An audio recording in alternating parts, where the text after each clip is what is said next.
সে মুহররম ইমাম আকবর ইমাম হুসাইন আলাইহিস সালাম বাতিল জালেম অপশক্তির কাছে মিথ্যা জুলুমের কাছে মাথা নত না করে আমাদেরকে শিক্ষা দিয়েছেন প্রয়োজনে জীবন উৎসর্গ করে হলো মিথ্যা জুলুমের বিরুদ্ধে সংগ্রাম করো, লড়াই করো। এরপরও এই মিথ্যা এই জুলুমের রাষ্ট্র ব্যবস্থা এই গোত্রবাদী একক গোষ্ঠীর রাষ্ট্র ব্যবস্থা কবুল করবে না। ঠিক কিনা ভাইরা আমার?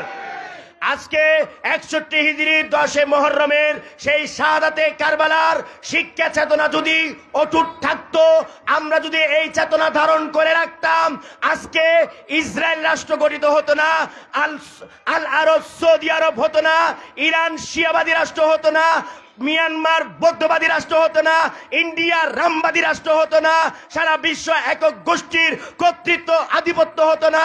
আজকে যদি আমরা কারবালার শিক্ষা চেতনাকে লালন করতাম, সেটা শুধু মুসলমানের জন্য কল্যাণ হতো না, সকল মানুষের জন্য কল্যাণ হতো।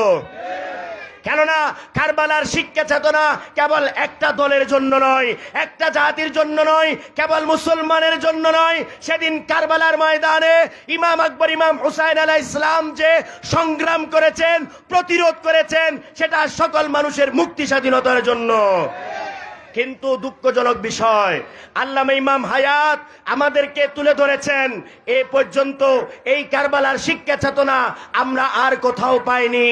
এত বছর চলে গেল, শিক্ষা চেতনা আমাদেরকে ভুলিয়ে দিল। কেবল 10 মুহররম আসলে কিছু অনুষ্ঠান করলাম, ফাতিহা দিলাম, অনুষ্ঠান করলাম, অনেক দোলাতে তাজিয়া মিছিল করলাম, ঢোল বাজনা বাজাইলাম, এভাবে করে কারবালাকে স্মরণ করে, আশুরা নাম দিয়ে কারবালাকে স্মরণ করে। বন্ধুরা আমার, 61 হিজরির 10 মুহররম সেটাকে কেবল আশুরা, নিছক আশুরা হিসেবে পালন করলে কারবালার শিক্ষা চেতনা পাওয়া যাবে না। কারবালার শিক্ষা চেতনা পেতে হলে আল্লামা ইমাম হায়াত ঘোষিত 10 মুহররমকে ইমানি জাতীয় শহীদ দিবস হিসেবে পালন করতে হবে। আমরা দেখতে পাই এই মুহররম শরীফ আসলে এক শ্রেণীর, যদিও নিজেদেরকে সুন্নি দাবি করে, তারা হিজরি নববর্ষ উদযাপন করে কারবালার শিক্ষা চেতনার বিরুদ্ধে যুদ্ধ ঘোষণা করে দিয়েছে। প্রিয় বন্ধুরা আমার, এই জন্য যে কাউকে সুন্নিও বলা যায় না, যেভাবে যে কাউকে মুসলিম বলা যায় না, ঠিক একইভাবে যে কাউকে সুন্নি বলতে পারবেন না। যারা এজিদকে কাফের বলে না, তারা সুন্নি হতে পারে না। সুন্নিয়তের পরিচয় হতে হবে এজিদ কাফের, এজিদের পক্ষে যারা তারা কাফের, কিয়ামত পর্যন্ত এজিদের অনুসারী সবাই কাফের। ঠিক কিনা ভাইয়েরা আমার?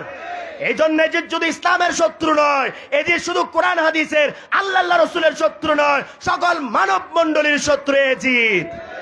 অতএব এজিদ কাফের, এই ব্যাপারে সন্দেহ রাখলে তার সুন্নিয়ত নাই।